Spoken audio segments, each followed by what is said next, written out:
نبی کریم صلی اللہ علیہ وسلم نے ارشاد فرمایا، بے حیائی جس چیز میں آتی ہے اسے عیب دار بنا دیتی ہے،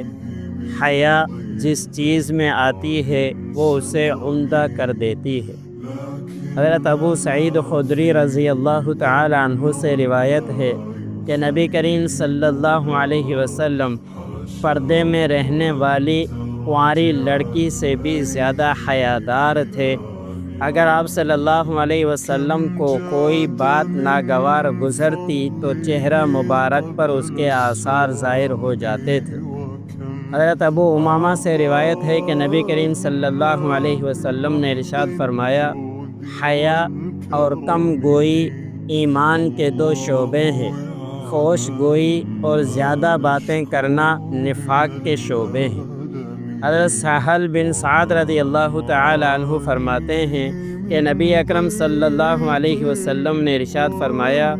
جو مجھے اس کی ضمانت دے دے جو دو جبڑوں کے بیچ ہے،